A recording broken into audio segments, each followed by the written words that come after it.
कल हमने पुरातत्व के काल निर्धारण में सापेक्ष काल निर्धारण को शुरू किया था, है ना। सापेक्ष काल निर्धारण के अंतर्गत हमने पहली मेथड देखी थी, जो स्तरीकरण विधि है, स्ट्रेटिग्राफी, है ना, जिसमें परतों के आधार पर प्राचीनता का अध्ययन किया जाता है। फिर उसके बाद हमने देखा था सांस्कृतिक संगति, कल्चरल एसोसिएशन।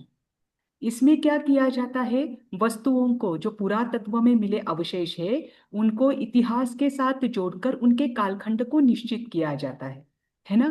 एक प्रत्येक इतिहास की एक विशेषता है कि इतिहास में प्रत्येक समय में, चाहे आप 100 वर्ष का पीरियड ले लीजिए, 500 वर्ष का लीजिए, 1000 वर्ष का लीजिए, उस प्रत्येक समय में लोगों की संस्कृति में थोड़ा बदलाव देखने को मिलता है। हर 100 वर्ष में आज जैसे सबके विचार है, आज जैसी लाइफस्टाइल हम जी रहे हैं, इसके 100 साल बाद वो अलग रहेगी, है ना। तो जो हमारी लाइफस्टाइल है, हम कैसे प्रकार के बर्तनों का या चीजों का इस्तेमाल करते हैं, हमारी आज के जमाने में आभूषण कैसे है, अगर आप वर्तमान की अपेक्षा से देखो, तो आज का जो दिन है वो, और आज से 100 वर्ष पहले का जो दिन था वो, इन दिनों में आपको अंदाज पूरा ध्यान ध्यान में आ जाएगा। अगर आपको 100 वर्ष पहले की अगर एक कोई फोटो में दे दूं, या कोई चीज बता दूं, या किसी का मैं एक पिक्चर आपको दिखा दूं, चाहे कोई वस्तु हो, कोई व्यक्ति हो, आप तुरंत समझ पाओगे कि ये क्या है, पुराने जमाने का है, ये आज से 70 80 90 आदि वर्ष के पहले का है। इसका अंदाजा आप लगा पाते हो किसके आधार पर, क्योंकि वो इतिहास आपके नजदीक है और आपको पता है कि आज से 100 साल पहले स्थिति कैसी थी, है ना। तो ये जो कल्चरल एसोसिएशन है, ये सापेक्ष काल निर्धारण में आता है, और ये क्या करता है, आपको उस समय के जैसे उनको अवशेष मिलते हैं, तो वो कौन से समय का रहा होगा, कौन सा उनका कालखंड रहा होगा, उन कालखंडों के आधार पर कौन से राजाओं के समय में कौन से, या हड़प्पन कौन सा सिविलाइजेशन जो था, हड़प्पन आदि सिविलाइजेशन, उनके समय में कैसी चीजों का इस्तेमाल उनके यहाँ पर होता था, है ना। जैसे ग्रीक संस्कृति भी प्राचीन है, इजिप्शियन संस्कृति भी प्राचीन है, सिंध संस्कृति भी प्राचीन है। पर उस समय में सिंध संस्कृति की जो लोगों की धारणाएं थी, उनकी चीजें थी, उनके सिक्के आदि हो, या उनके कपड़े आदि हो, उनके घर बनाने की रचना आदि हो, प्रत्येक चीज जो थी वो अलग है। सिंध संस्कृति की अलग रहेगी, ग्रीक की अलग रहेगी, रोमन की अलग रहेगी, इजिप्शियन की अलग रहेगी। तो ये उनके आधार पर कालखंड का निर्णय करना, ये है सांस्कृतिक संगति, इसे कहते हैं कल्चरल एसोसिएशन। ठीक, ये हमने कल देखा था। तो इसमें जो जैन धर्म के चिन्ह आदि मिलते हैं, जैसे कि मैंने आपको बताया था, मूर्तियां मिलती है। अगर आप मौर्यकालीन मूर्ति देखो, तो उसमें आपको कोई भी साथ में उपकरण, या उनके यक्ष यक्षिणी या तीर्थंकर को चिन्हों को, चिन्ह के साथ उनकी प्रतिमा दिखाना, ये आपको देखने को नहीं मिलेगा। मौर्य साम्राज्य की, जैसे चंद्रगुप्त मौर्य है, अशोक सम्राट है, और अशोक सम्राट के बाद जो संप्रति राजा हुए, ये सारे मौर्य सम्राट के राजा थे। इनके समय में जो मूर्तियां बनाई गई, उसमें किसी भी प्रकार का चिन्ह नहीं है। जैसे प्रत्येक तीर्थंकर का अपना चिन्ह होता है। किसी का भी वीडियो मुझे ऑफ ऑन नहीं दिख रहा है। ये संप्रति कालीन आप बताइए ना। मेरा जो टेम्पल विजिटिंग था ना, तो हम्म। उसमें संप्रति कालीन मूर्तियां लिखा हुआ था, तो उसका मतलब। संप्रतिकालीन यानी राजा संप्रति के समय की मूर्तियां। Okay okay. राजा संप्रति जो है, वो लगभग पहली, दूसरी तीसरी ईसा में हुए होंगे, क्योंकि वो सम्राट अशोक के पुत्र थे कुणाल, जिनको आंखें नहीं थी, वे जन्म से अंधे थे। और उनका पुत्र था संप्रति, यानी वो सम्राट अशोक के पौत्र थे। पोते पोते हो गए, हाँ। हाँ, पोत्र तो हो। वो मौर्य सम्राट के एक प्रमुख राजा हुए, जिन्होंने जिन शासन की बहुत, मतलब 5वें आर्य में सबसे अधिक प्रभावना करने वाले राजा में उनका नाम आता है। संप्रति राजा ही ऐसे व्यक्ति थे, ध्यान रखना, कि संप्रति राजा ने क्या किया, अपने मंत्रियों को साधु का वेश पहनाकर दूर दूर देश में भेजा, और साधु के समान आचार करने के लिए लगाया, क्योंकि साधु वहां पर जाकर अपने हाल नहीं कर सकते थे। साधु को पंच महाव्रतों का वो ग्रहण करते हैं, उनके अपने नियम होते हैं। तो उन्होंने क्या किया, अपने मंत्रियों को भेजकर पहले वहां पर जैन शासन क्या है, जैन शासन में कैसे साधु होते हैं, उनका वेश कैसा होता है, उनका लिंग कैसा होता है, मतलब लिंग यानी वेश ही, उनके उपकरण कैसे होते हैं, जिसके आधार पर आप जाने कि ये जैन धर्म के साधु है। तो ये दूसरे देशों के लोगों को पता चले कि अच्छा जैन धर्म ये है, जैन धर्म के साधु ऐसे होते हैं। उसके पश्चात उनके आचार विचार को उन्होंने फैलाया, वो सब लोगों में दिखाया। फिर वहां पर जैन धर्म के अनुयायी बनाए और उसके बाद साधुओं का वहां पर आवागमन शुरू किया। आप सोचिए कितने स्ट्रैटेजिक लेवल के साथ उन्होंने जीन शासन की प्रभावना दूसरे देशों में की। और आप इस बात का भी मतलब इतिहास में मिलता है प्रमाण कि संप्रति राजा के समय ये जो चाइना वॉल आप देखते हो ना, सबसे बड़ी वॉल है हाँ। चाइना वॉल, ये संप्रति राजा ने बनाई हुई है, उनके क्या बात द्वारा है। बनाई हुई ये चाइना वॉल है। और उस समय में उन्होंने जो इंडोनेशिया, कंबोडिया आदि में भी जो जैन धर्म के अवशेष मिलते हैं, तो वहां पर जैन धर्म को बढ़ाने का कार्य संप्रति राजा ने किया था। फिर चाइना है, वियतनाम है, तिबेट है। तिबेट तो तब भारत का ही हिस्सा था, इस कारण से तिबेट में तो वैसे भी बौद्ध और जैन धर्म के अनुयायी हमेशा रहते थे। फिर इधर सऊदी अरब है, सऊदी अरब अफगानिस्तान तक उन्होंने क्या किया था, वापस जैन धर्म का जो प्रचार प्रसार है वो किया था। तो उनके समय में, उस समय में 40 करोड़ जैन धर्म के अनुयायी थे। आप सोचिए, 40 करोड़। हालांकि उस समय में पॉपुलेशन कम थी, लोक संख्या कम थी, फिर भी 40 करोड़ जैन धर्म के अनुयायी थे। और आज पॉपुलेशन ज्यादा है तब भी 1 करोड़ ही है। ऐसे तो कहा जाता है कि 1 करोड़ से अधिक होंगे, 3-4 करोड़ तक तो होंगे, लेकिन फिर भी उसकी बराबरी नहीं कर सकते, है ना। तो मैम उन्होंने तो संप्रति राजा ने तो 1.25 लाख मंदिर और 1.25 करोड़ उसमें मूर्तियां भी बनवाई थी उस वक्त। हाँ, वो तो हुआ ही ना। जैसे जैसे जैन हम्म। धर्म का प्रचार होता गया उनके राज्य में, तो उनका राज्य बहुत दूर तक फैला हुआ था, अशोक सम्राट का राज्य ही उनको हाँ। मिला था। तो वहां वहां उन्होंने मंदिर आदि बनवाए ही, जहां जहां उनका राज्य था। पर फिर भी उन्होंने जिन शासन, उनको विशेष रूप से जाना जाता है। एक तो साधु संतों को, आगमों को लिखने के लिए उन्होंने अपने जो हीरे हैं और राजमहल जो आदि में हीरे रखे जाते हैं, उनके प्रकाश में उन्होंने साधु संतों ने आगम आदि लिखवाए, तो वो सारे हम्म। हीरे संप्रति राजा ने दिए थे। और दूसरी चीज, संप्रति राजा ने जिन शासन की प्रभावना या जिन शासन को दूर दूर तक फैलाने का कार्य बहुत किया, अपने मंत्रियों को भेजकर कि पहले आप जाइए, जाकर वहां पर जैन धर्म क्या है, कैसे है, इनके साधु कैसे होते हैं, इनका आचार विचार कैसे होता है, वो आप लोगों को दिखाए। जब लोग उसे जाने तब हम, उन्होंने साधुओं को विनंती की कि अब आप वहां पर विचरण कर सकते हैं। तो उन्होंने विचरण के लिए वो क्षेत्र खोले। और एक बार साधु संतों का विचरण शुरू होता है तो लोगों में भक्ति का भाव बढ़ता ही है, लोग धर्म को स्वीकारते हैं, है ना। तो ये जो संप्रति राजा आदि है, ये सारे मौर्य सम्राट के, मौर्य वंश के राजा थे। तो मौर्य कालीन अगर आप मूर्तियां देखो तो उन मूर्तियों में आपको लांछन नहीं दिखेगा।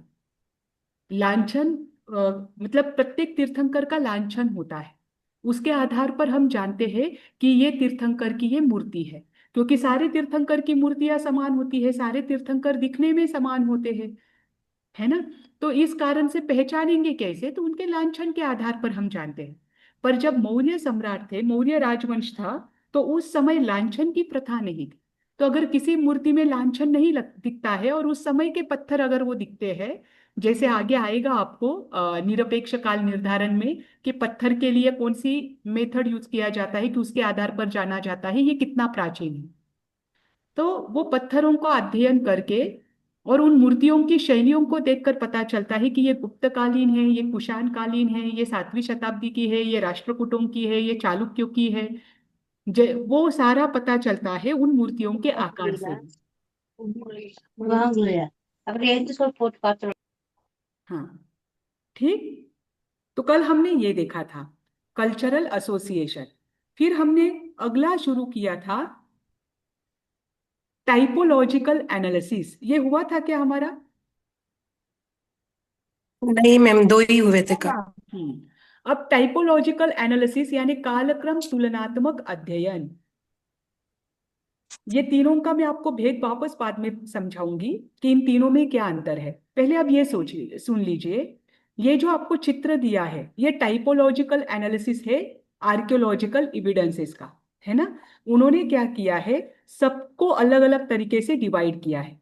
इसमें पुरातत्वविद क्या करते हैं, जो विभिन्न प्रकार की वस्तुएं हैं जैसे मिट्टी के उपकरण है, मिट्टी के औजार मतलब पत्थर के औजार है, या धातुओं के आभूषण आदि है, धातुओं के औजार है, उनकी शैली देखते हैं कि ये जो है, जैसे एक कुल्हाड़ी है, एक एग्जाम्पल दे रही हूँ, एक कुल्हाड़ी है, एक कुल्हाड़ी की भी अलग अलग शैलियां होती है। जैसे आपको पिक्चर में दिख रहा है, अलग अलग प्रकार के मिट्टी के बर्तन है।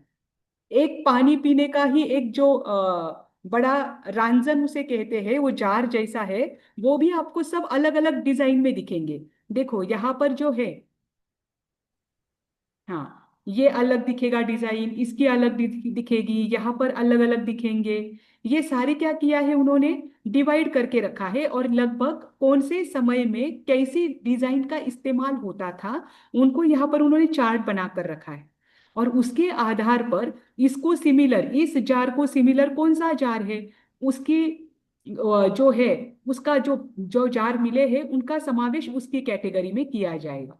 डिजाइन को देखकर भी क्या किया जाता है, कालखंड को निश्चित किया जाता है। और ये आता है टाइपोलॉजिकल में, है ना। उनकी शैली, बनाने की शैली, उनके आकार, उनकी डिजाइन, इनको देखकर भी वो कौन से कालखंड का है उसका निर्णय किया जाता है।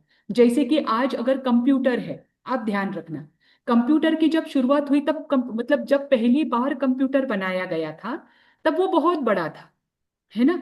जब उसके बाद बनाया गया तो उसके बाद कंप्यूटर के डिजाइन्स बदलते गए, फिर कंप्यूटर से लैपटॉप बनाया गया, फिर टैबलेट भी बनाया गया। अगर आपको मैं पूछूं कि एकदम प्राचीन वाला कंप्यूटर मैं आपको दिखा दूं और मैं पूछूं कि ये कितना प्राचीन है, तो आप ये कह जाए, तुरंत पहचान लोगे कि ये आज का तो नहीं है, ये पुराना ही है ना। तो एक कंप्यूटर भी अगर आप देखो तो जब से बना है तब से आज तक उसमें अलग अलग डिजाइन होते गए हैं। ऐसे ही प्रत्येक उपकरणों में अलग अलग क्या होता है, डिजाइन वगैरह होता है, अलग अलग उसकी शैलियां होती है। और इन शैलियों के आधार से उनके कालखंड को निश्चित करना, यह है कालक्रम तुलनात्मक अध्ययन, अर्थात टाइपोलॉजिकल एनालिसिस, है ना। तो मूर्तियों का जो है, उपकरणों का है, आभूषणों का है, मैन्युस्क्रिप्ट का है, इन सबका जो कालक्रम निर्धारित किया जाता है, ये एक उसमें एक काम ये टाइपोलॉजिकल एनालिसिस भी करता है ना। अब प्रत्येक वस्तु का, उसका जो प्रकार है, डिजाइन है, काल है, उसका सब उसमें क्या किया जाता है, उनको सबको डिवाइड कर दिया जाता है और फिर उसे लेबल कर दिया जाता है। फिर लेबल करने के बाद उनका एक चार्ट बनाया जाता है, और उस चार्ट के बाद कौन सा आपको सबसे प्राचीन लगता है उसे सबसे ऊपरी स्तर पर या फिर सबसे पहले रखा जाता है, और उनके क्रमिक विकास को वो दर्शाते हैं। जैसे यहाँ पर देखो, उन्होंने पहले कैसे बनाया गया था, फिर सेकेंड टाइम जो मिला उससे भी थोड़ा सा आधुनिक, वो ऐसा रहा, फिर उसके बाद उसको ऐसे बनाया गया, फिर नई डिजाइन आई, फिर अलग अलग उसमें बनते गए। ऐसे ही नीचे अलग अलग जो मिट्टी के उपकरण है उनको लेकर बताया गया है कि कालक्रम से इसमें बदलाव कैसे आता गया, है ना। तो ये जो है, ये जो भेद किया जाता है, ये भेद किस विधि से किया जाता है, टाइपोलॉजिकल एनालिसिस। आप सब अपना वीडियो ऑन कर दीजिए, मुझे ऐसे लगता है मैं अकेली बात कर रही हूँ।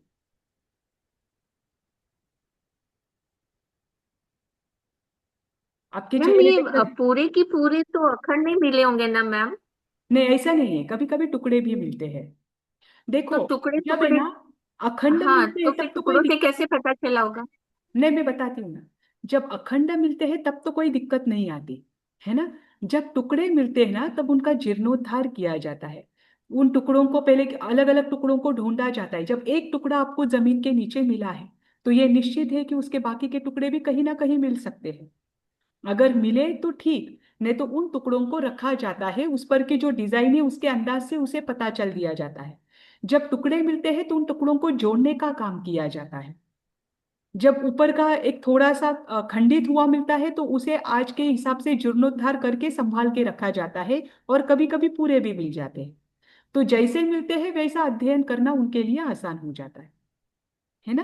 क्योंकि मिट्टी का है तो वो, नहीं, जैसे अभी आपने बताया कि छोटा जार बड़ा जार, तो अगर वो छोटा पीस मिला तो उसे कैसे पता चलेगा कि ये जो बड़ा जार था छोटा जार था, तो इस काल का बना हुआ या इस काल का बना हुआ नहीं होगा? वैसा नहीं होता है। देखो, अभी मुझे छोटा ही पीस मिला है, अभी मुझे इस पर से ध्यान में नहीं आएगा कि ये क्या है, कैसा है, ये एग्जैक्ट जार, ये बड़ा जार था, या इसका कोई मिट्टी का बर्तन था, मिट्टी की कोई प्लेट थी, या मिट्टी का कोई हंडा था, ये हाँ। मुझे उस खापर से पता नहीं चलेगा, है ना, वो जो खप्पर मिला है। राइट।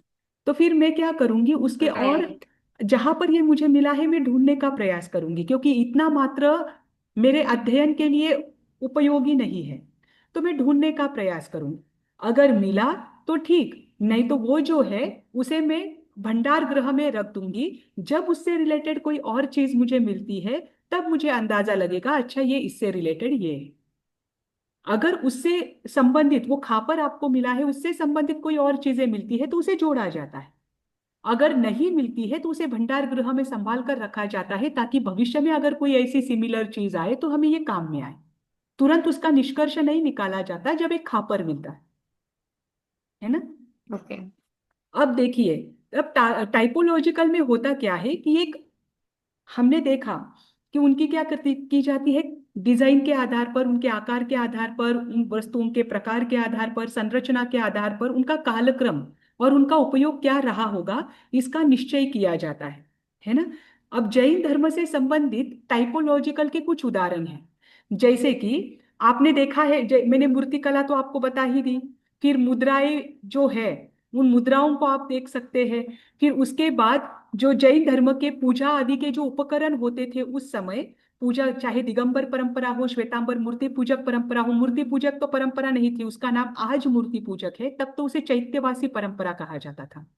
तो चैत्यवासी परंपरा हो, तो वे जब अपने लिए या पूजा आदि के उपकरण के लिए वस्तुओं को रखते थे, तो हर समय में वो वस्तुएं अलग अलग होती थी, अलग अलग यानी उसका आकार अलग अलग होता था। तो उन सब चीजों का अध्ययन टाइपोलॉजिकल एनालिसिस से किया जाता है। ठीक।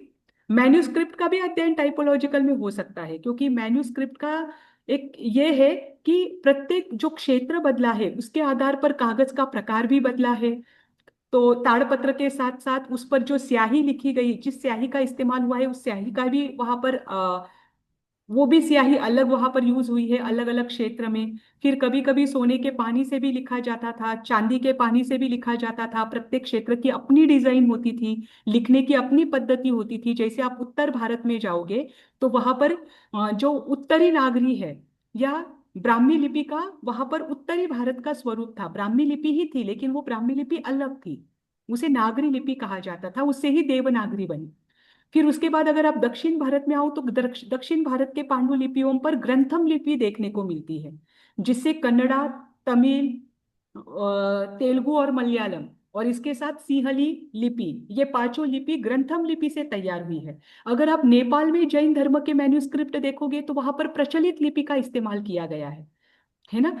तो ये जो है, या आप बंगाल साइड के मैन्युस्क्रिप्ट देखोगे तो उसमें मिथिलाक्षरी लिपि का इस्तेमाल किया गया है। तो ये लिपियों के माध्यम से भी जाना जाता है कि ये कौन से एरिया की है, कौन से जगह की है, और वो कौन से समय में लिखी गई है, वो उसके क्वालिटी के आधार पर भी जाना जाता है। तो वहां पर भी ये टाइपोलॉजिकल एनालिसिस यूज होता है। ठीक। फिर इसके बाद देखिए, स्ट्रेटिग्राफी, कल्चरल एसोसिएशन और टाइपोलॉजी, इन तीनों में जो भेद है थोड़ा बहुत, वो देखने को आपको मिलेगा। जैसे स्तरीय स्ट्रेटिग्राफी क्या करता है, परतों के माध्यम से ये वस्तु कब की है इसे ढूंढता है, सबका तो काल निर्धारण का ही कार्य है। तो स्तरीय अध्ययन, स्तर विधि क्या करेगी, जो मिट्टी की परतें हैं उनके आधार पर और उन परतों के नीचे जो अवशेष मिले हैं, उन अवशेषों के आधार पर या मिट्टी के आधार पर उन अवशेषों का काल निर्धारण करने का कार्य करता है स्ट्रैटिग्राफी। कल्चरल एसोसिएशन क्या करता है, जो चीजें मुझे स्ट्रैटिग्राफी के अंतर्गत मिली है वो किस समाज से, किस संस्कृति से, मानव की कौन सी गतिविधियों से जुड़ी हुई है। अर्थात जैसे मुझे पहले लेयर के नीचे कुछ मिट्टी के बर्तन मिले, उन मिट्टी के बर्तनों का समय मैंने ढूंढा किसके आधार पर, स्ट्रैटिग्राफी के आधार पर, कि ये मिट्टी के इस परत में है तो इसका इतना प्राचीन समय होगा। अब उस समय में कौन कौन से समाज थे, कौन कौन सी संस्कृति थी, और प्रत्येक संस्कृति का अपना अपना एक विशेष चिन्ह होता था। उन चिन्हों के आधार से वो उपकरण जो है या अवशेष जो मिला है वो कौन से संस्कृति से जुड़ा हुआ है, ये मैं जानूंगी कल्चरल एसोसिएशन के माध्यम से। ठीक। फिर उसके बाद टाइपोलॉजी क्या करेगा, उसके आकार को देखेगा, उसके शैली को देखेगा, और वो किस कार्य में उसका इस्तेमाल किया गया है ना, और वो किस राजा के समय में उसका क्या वहां पर उपयोग था, उसके आधार पर मैं क्या करूंगी, उस वस्तु को श्रेणी में, अलग अलग श्रेणी में रखूंगी। तो टाइपोलॉजी क्या करता है, आकार शैली से उसके कार्य को ढूंढता है। ठीक। इनका आधार क्या होता है, स्ट्रेटिग्राफी का आधार है मिट्टी की परतें। सांस्कृतिक कल्चरल एसोसिएशन का आधार क्या है, जो संबंधित वस्तुएं हैं, जैसे उस मिट्टी के उपकरण से संबंधित दूसरी जो वस्तुएं हैं उनका अध्ययन वहां पर किया जाता है। और टाइपोलॉजी में प्रत्येक वस्तु जो मिला है, प्रत्येक अवशेष, उनके आकार, उनमें कौन से चीजों का इस्तेमाल किया गया, उनकी डिजाइन कैसी रही, उनकी शैली कैसी रही, इनका वो अध्ययन करते हैं। ठीक। यहाँ पर आपको एक उदाहरण दिया है कि जैसे सबसे नीची परत में अगर सिक्का मिला है तो वो अत्यंत प्राचीन माना जाता है। कल हमने देखा था कि मिट्टी की जितनी नीचे की परत होगी उतनी वो प्राचीन होती है।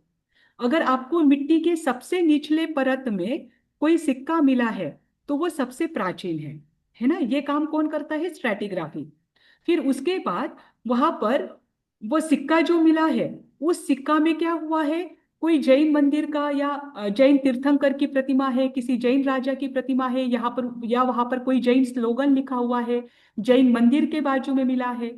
इन सब के आधार पर वो जैन संस्कृति का है, इसका अध्ययन या इसका निष्कर्ष निकाला जाता है। ठीक। और फिर उन सिक्कों के आकार, उनके प्रकार वो देखे जाते हैं, और वो उस आकार के माध्यम से वो जो सिक्का है वो कौन से कालखंड का है, कौन से राजा के समय का है, उसको देखा जाता है। ये टाइपोलॉजी। ठीक। ये तीन बातें क्लियर हुई। इसमें कोई दिक्कत है किसी को? नहीं मैम।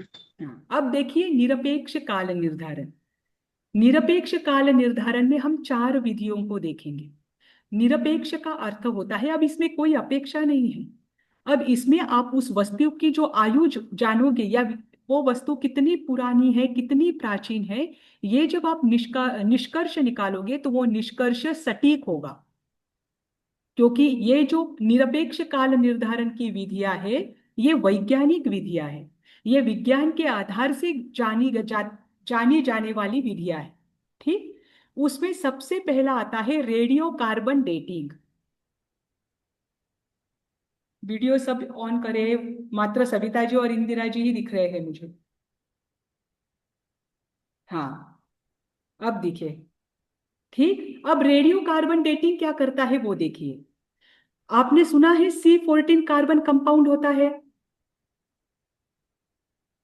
देखो, कार्बन कंपाउंड 3 प्रकार के होते हैं। आपने ये कभी साइंस में पढ़ा होगा क्योंकि आप सब बैचलर हो चुके विद्यार्थी है, और आपको 8th और 9th में गया होगा। एक C14 होता है, एक C13 होता है, और एक C12 होता है। C यानी कार्बन, है ना। तो उसमें 12 और 13 जो होता है, ये कार्बन जो होता है ना, ये प्रत्येक जैविक घटक में और अजैविक घटक में होता है कार्बन। ध्यान रखना, एक पत्थर छोड़ा और धातु छोड़ा, इन 2 चीजों को छोड़ा तो प्रत्येक चीज में कार्बन के कंपाउंड्स होते हैं। ठीक। अब ये रेडियो कार्बन डेटिंग क्या करता है, उनको देखिए। जैसे कि मैं आपको एक बात बताती हूँ, पहले मैं उदाहरण देती हूँ और फिर मैं रेडियो कार्बन डेटिंग से के माध्यम से कैसे अध्ययन किया जाता है वो बताती हूँ। जैसे कि श्रवण मैम आपने बोला मैम आपने बोला एक पत्थर में और एक किस में नहीं होता धातु है? धातु धातु धातु। मेटल। मेटल। हाँ, इन दोनों में नहीं होता है, लेकिन इनके भी एग्जैक्ट समय का निर्धारण किया जाता है। ठीक। पर वो कैसे किया जाता है, तो पत्थर के जो अगर बर्तन है, मिट्टी आदि के बर्तन है, या पत्थर के जो चीजें हैं जिस पर अगर कभी कोई अन्न का कण या उस पर अन्न कभी खाया गया हो, तो उसमें जो कार्बन कंपाउंड्स के कण पीछे रहते हैं जो कि बहुत सूक्ष्म होते हैं, उसके माध्यम से वो पत्थर कितने वर्ष प्राचीन है इसका अध्ययन किया जाता है। और दूसरा दूसरा है धातु। धातु को अगर पेंट किया हुआ हो या किसी कलर के माध्यम से उसे कलर किया गया हो, तो उस कलर के माध्यम से वो धातु कितना प्राचीन है उसका अध्ययन किया जाता है। क्योंकि कलर में और मिट्टी के कण और अन्न के कण, इन तीनों में कार्बन के कंपाउंड्स पाए जाते हैं। अब ध्यान रखना, कार्बन कंपाउंड का कार्य कैसे करते हैं उसके पहले मैं आपको बताती हूँ। जैसे कि मैंने आपको उदाहरण दिया था, सित्तन वासल की गुफा है और श्रवण बेलगोला की बाहुबली जी की मूर्ति है ना। अब श्रवण बेलगोला की बाहुबली की मूर्ति का इतिहास तो आपको पता है, क्योंकि वो ग्रंथों में भी मिलता है कि इस समय में वो मूर्ति बनाई गई है। लेकिन उस बाहुबली जी की मूर्ति के साथ वहां पर लगभग 900 से अधिक शिलालेख पाए जाते हैं। उन शिलालेखों के प्रत्येक के जो काल है, उसका निर्धारण है, वो अलग अलग समय का किया गया है। कोई 1000 साल पहले का है, कोई 1500 साल पहले का लिखा गया शिलालेख है। तो ये जो उनका काल निर्धारण किया गया है, वो उस पर लिखे हुए स्याही के माध्यम से किया गया है ना, या जो कोरने के लिए किसी चीज का वहां पर इस्तेमाल किया गया, उसके आधार से किया गया है। ठीक। अब दूसरी बात है सित्तन वासल की गुफा। सित्तन वासल की गुफा में जो भित्ति पर चित्र है, उन चित्रों में जो रंगों का इस्तेमाल किया गया है, उन रंगों के इस्तेमाल के कारण या उन रंगों का जो अध्ययन किया गया, उसके माध्यम से ये जाना गया कि ये इतना प्राचीन है, ये इतने वर्ष प्राचीन का है, ये 9वीं शताब्दी की गुफा है ना। अब देखिए कार्बन 14 क्या करता है। मैंने आपको बताया कि तीनों प्रकार के पृथ्वी पर आइसोटोप्स होते हैं, C12, C13, C14। Carbon 12, carbon 13 और कार्बन 14। कार्बन 12 और कार्बन 13 क्या करता है, ये जल्दी क्या हो जाता है, उत्सर्जित होता है या जल्दी विघटित हो जाता है। इनके अलावा कार्बन 14 जो है, वो धीरे धीरे क्या होता है, विघटित होता है। धीरे धीरे विघटित होता है यानी अगर कोई जीव या कोई चीज वो मृत हो चुकी है, कोई वृक्ष है या कोई लकड़ी है, लकड़ी का कोई पात्र बनाया है, और वो पात्र बनाने के बाद उस पर प्रक्रिया होने के बाद वो लकड़ी क्या है, एक अजीव है, अजीव के रूप में रही है। अब पात्र बन गया, अब उसमें कार्बन 14 के जो कंपाउंड्स है, वो लगभग 5500 साल तक पूरी विघटित नहीं होंगे, वो धीरे धीरे विघटित होंगे। वो विघटित नहीं होंगे, और वो धीरे धीरे जितने विघटित हुए हैं उसके आधार पर ये जाना जाता है कि वो कितना प्राचीन है। इसमें हम ज्यादा डीप में नहीं जाएंगे, बस रेडियो कार्बन डेटिंग के माध्यम से एग्जैक्ट ये कौन से वर्ष का रहा होगा, इसका अध्ययन किया जाता है। ठीक। जैसे कि हमने मैन्युस्क्रिप्ट को लेकर देखा, जैसे कि अशोक के शिलालेख है, वो भी छोड़ दीजिए, एक खारवेल की गुफा है और एक पुणे के पास कामशेत में जो मैंने बताया था पाले में एक गुफा है। इन दोनों का एग्जैक्ट समय निर्धारण किया गया, पाले है ना। तो उन दोनों का एग्जैक्ट समय निर्धारण किया गया कि यहाँ पर दोनों जगह पर नौकार मंत्र का उल्लेख मिलता है। खारवेल के शिलालेख में यानी उदयगिरी की गुफा में भी नौकार मंत्र का उल्लेख है, और इस पाले की गुफा में भी नौकार मंत्र का उल्लेख है। लेकिन ये दोनों भी गुफाओं का जो समय है वो अलग अलग है। जैसे खारवेल की जो गुफा है उसका समय 2200 वर्ष पुराना है, अगर पुरातत्वविद उनके आधार से देखो तो। और पाले की जो गुफा है, वो उसका जो वर्ष है वो 2500 वर्ष पुराना अब कहा गया है। ठीक। अभी ये तो लेटेस्ट मिली हुई है, अभी उस पर अध्ययन चल रहा है। तो ये एग्जैक्ट टाइम पीरियड उन्होंने किसके माध्यम से जाना, रेडियो कार्बन डेटिंग के माध्यम से। ठीक। रेडियो कार्बन डेटिंग जो है वो क्या करती है, जो पदार्थ विघटित हो चुके हैं उसमें जो कार्बन बचता है, C14 कार्बन, वो धीरे धीरे नष्ट होता है, लगभग 5500 साल बाद उसका विघटन शुरू होता है। इस कारण से उस कार्बन 14 डेटिंग कर उनको अध्ययन करना और उसके माध्यम से उसका एग्जैक्ट समय निकालना आसान होता है। अब रेडियो कार्बन डेटिंग में ज्यादा से ज्यादा 50,000 वर्ष तक की प्राचीन जो है चीजें, उनका अध्ययन किया जाता है। जैसे कि मैंने आपको एग्जाम्पल दिया था कि महाराष्ट्र में जहाँ क्या हुआ, उत्खनन हुआ, तो उत्खनन में कुछ सिक्के मिले, रोमन की कुछ मूर्तियां मिली, है ना। तो वो रोमन की मूर्तियां 3000 वर्ष प्राचीन हैं, कुछ 2800 वर्ष प्राचीन हैं, कोई 2400 वर्ष प्राचीन हैं। ये किसके आधार पर जाना, रेडियो कार्बन डेटिंग के आधार पर। ठीक। आपको स्क्रीन शेयर हो रही है क्या? यस मैम, और ये वाली एब्सोल्यूट डेटिंग C14 लगी हुई है। मुझे स्क्रीन नहीं दिख रही है इसलिए। C14 का क्या बोला अलका जी? मैंने बोला एब्सोल्यूट डेटिंग का स्क्रीन शेयर हो रहा है। एक मिनट, एक मिनट। क्योंकि मुझे स्क्रीन नहीं दिख रही है कब से। एक मिनट। हाँ, हम लोग वीडियो ऑफ करेंगे तो आपको स्क्रीन दिखेगा। नहीं नहीं, ऐसा हमारा नहीं वीडियो होता है। आप वीडियो ऑफ मत कीजिए, नहीं तो मुझे लगता है मैं अकेली बोल रही हूँ। अरे शेयर नहीं हो रहा है। एक मिनट। हाँ, अब देखो, दिख रहा है। मैम सेम स्लाइड ही है मैम। हमको तो पहले भी दिख रहा था मैम। हाँ, मुझे तो अभी भी नहीं दिख रहा है। हाँ, अब दिख रही है मुझे। अभी देखो, आया। हाँ, पुराना हाँ, वाला है। अभी नया आया। Yes yes. यस अब मैम, अभी रेडियो आया। कार्बन डेटिंग देखो। अलका जी, आप क्या बोल रहे थे कार्बन 14 का?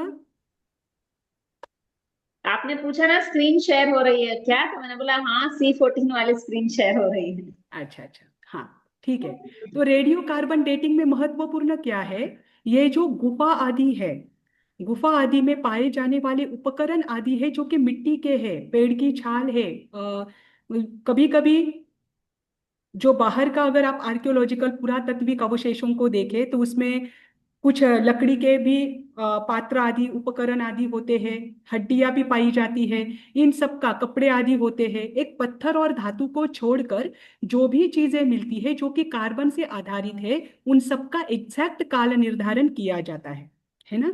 जैसे मथुरा के कंकाली टीले में एक जैन मुनि का क्या मिला वहां पर, एक तो जैसे आयाग पट्ट है, आयाग पट्ट के जैसा एक मूर्ति के बाजू में जैन मुनि की वहां पर इमेज मिली, मतलब कोरी हुई मूर्ति मिली, है ना।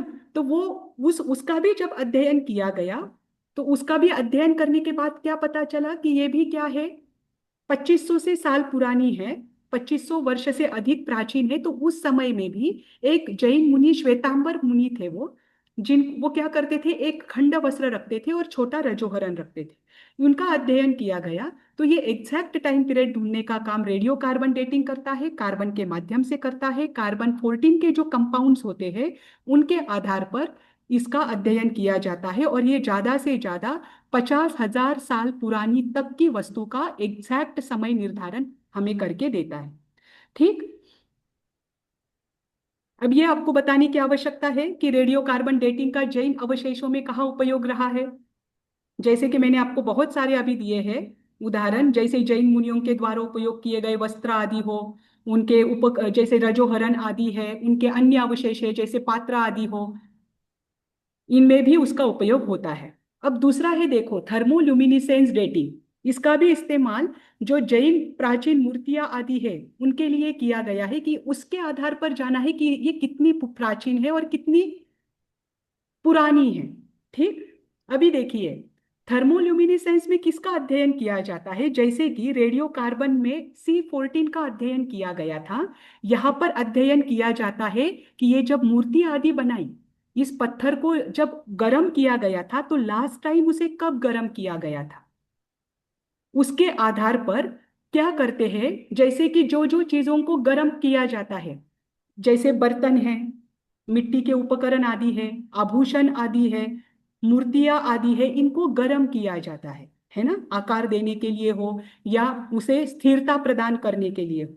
तो जो चीजें गर्म की गई है उनका सटीक अध्ययन या उनका सटीक काल निर्धारण करने के लिए जो वैज्ञानिक मेथड यूज होती है वो है थर्मोल्यूमिनिसेंस। इसे क्या किया जाता है, पुनः प्रकाश में रखा जाता है या उसे वापस ऊर्जा दी जाती है, और उसके माध्यम से पता चलता है कि इसके पहले ये लास्ट टाइम कब गर्म की गई, है ना। या कोई खनिज है, धातु आदि है, जैसे कि मैंने आपको बताया था कि रेडियो कार्बन डेटिंग में पत्थर और धातु, इन दोनों चीजों का अध्ययन नहीं हो सकता है अगर जब तक कार्बन का कोई कंपाउंड उससे ना जुड़ा हो, क्योंकि इन दोनों में कार्बन कंपाउंड्स नहीं होते। अब धातु और पत्थर से संबंधित कोई भी चीज कितनी प्राचीन है उसका लेकर अगर अध्ययन करना है तो ये थर्मोल्यूमिनिसेंस डेटिंग आती है। ठीक। इसे क्या कहा पत्थर को भी गर्म करते हैं मैम। हाँ, इनको वापस गर्म करके देखा जाता है, तभी तो पता चलता है नहीं, जब उनका बनाते हैं तापमान तब क्या तो है। पत्थर को, हाँ, बोलिए बोलिए। जब बनाते हैं तब तो मूर्तियों को डायरेक्ट ही तो वो मतलब छेद से करके करते हैं ना, पत्थर की मूर्तियां तो गरम करके कहाँ बनाते हैं। नहीं, उनको देखो, ये पत्थर की मूर्तियों को लेकर ही नहीं है। ये बात बराबर कही आपने, क्योंकि मैंने मूर्तियां भी कही थी। ये जो मिट्टी आदि के साथ जो चीजें बनाई जाती है, कुछ भी, उनको गर्म किया जाता है। जैसे कि जैसे मिट्टी के कोई उपकरण बनाए हैं या मिट्टी की कोई मूर्ति आदि बनाई गई हो, हाँ, तो उसे गर्म करना अच्छा, पड़ता मिट्टी है। की मूर्ति है। हाँ, हाँ। पर पत्थर, हाँ, तो ये मिट्टी आदि है या धातु के कोई उपकरण आदि है, उनको पिघलाने के लिए भी गर्म करना पड़ता है ना। तो इनको उस समय गर्म करके बनाया गया है। जैसे कि सिक्के आदि है, कुछ भी हो, धातु का कोई भी उपकरण जब तक आप गर्म नहीं करोगे तब तक होगा नहीं। मिट्टी का भी कोई भी उपकरण आपको लॉन्ग टर्म के लिए टिकाना हो तो उसे गर्म करना पड़ता है। तो मैं गरम एग्जाम्पल, करना। ये बस इतना समझ लीजिए कि जिन चीजों को बनाने में गर्म किया गया है, या पर उस पर ऐसी प्रक्रिया की गई है जो कि लंबे समय पर टिकने के लिए, लंबे समय तक टिकने के लिए उसे गर्म किया गया था, उन चीजों के लिए और उन चीजों का एग्जैक्ट समय ढूंढने के लिए थर्मोल्यूमिनिसेंस डेटिंग की जाती है। इसमें वापस उसको क्या किया जाता है, गर्म किया जाता है, वापस उसे तापमान के संपर्क में लाया जाता है। फिर उसमें जो क्रिस्टल की संरचना बनती है, उसके आधार पर 1 लाख वर्ष तक की प्राचीनता देखी जाती है। किसके आधार पर? वो क्रिस्टल की संरचना बनती है, उसके प्रकाश की तीव्रता बनती है। उस प्रकाश की तीव्रता के आधार पर ये कितनी प्राचीन है, और ये कहाँ तक का इसका अध्ययन हो सकता है, 1 लाख वर्ष तक की प्राचीन अगर कोई चीज मिलती है, अवशेष मिलता है, उनका अध्ययन इसमें होता है। ठीक, इसे लेकर आप और गूगल पर पढ़ लेना, क्योंकि हमारा जैन आर्कियोलॉजी विषय है, तो हमें आर्कियोलॉजी में और आगे बढ़ना है, आपके काल निर्धारण को पूरे करके। ठीक। हाँ, यहाँ पर देखिए, चट्टान जो है ना, चट्टान, इसे सूर्य का प्रकाश मिला है, जैसे मूर्ति को लेकर बताया था ना। तो चट्टान को सूर्य का प्रकाश मिलता है, इस कारण से वो पत्थर जो है वो बार बार गर्म होता है। इस कारण से पत्थर पर भी यहाँ पर क्या हो सकता है, जाना जा सकता है इस मेथड से कि ये कितना प्राचीन है। ठीक। हाँ। मैम, तो ये रेडियो का निरपेक्ष काल निर्धारण का सेकंड पॉइंट है ना? फर्स्ट वन हाँ। तो जैसे रेडियो कार्बन डेटिंग था, और सेकंड वो था। हाँ, थर्मोल्यूमिनिसेंस। अब और तीसरा है पोटेशियम अर्गन। आपको ये तीन ही है सभी वस्तुओं से संबंधित। और जब वृक्ष की छाल है, वृक्ष आदि को लेकर, या वृक्ष से या लकड़ी से स्पेशल जो उपकरण बनाए जाते हैं, जैन दर्शन तो लकड़ी की मूर्ति को नहीं मानता है। जैसे शायद आप आर्कियोलॉजी, हाँ, पीछे जब आर्कियोलॉजी के क्लास हुए थे तब हुआ था, और आगे जब मूर्ति कला आएगी हम उसमें देखेंगे कि जैन दर्शन लकड़ियों की मूर्ति नहीं बनाता है, मात्र एकमात्र भगवान महावीर की जीवंत स्वामी की मूर्ति मिलती है जो कि लकड़ी की है। पर लकड़ी के बाकी के उपकरण जैन दर्शन उपयोग में लेता है। और वो जो बाकी के उपकरण हैं जो जैन दर्शन में लकड़ी के उपयोग में लिए जाते हैं, उनके लिए डेंड्रोक्रोनोलॉजी जो है इसके बाद आएगा, उसके माध्यम से जाना जाता है कि ये कितना प्राचीन है। ठीक। अब इसमें तीसरा जो है रसायन, वो पोटेशियम ऑर्गन डेटिंग है। पोटेशियम के लिए के फॉर्म आता है ना, आपने साइंस में पढ़ा होगा। पोटेशियम अर्गन डेटिंग में क्या होता है, जो पृथ्वी आदि है या भूवैज्ञानिक जो घटनाएं हुई है, जैसे ज्वालामुखी आदि है, जो चट्टान आदि बनी हुई है, पृथ्वी के नीचे जो खनिज आदि बनते हैं, ये इन सब का अध्ययन, या इनके माध्यम से जो चीजें बनाई गई है, उन सब का अध्ययन इस मेथड में होता है। क्योंकि इन तीनों चीजों में पोटेशियम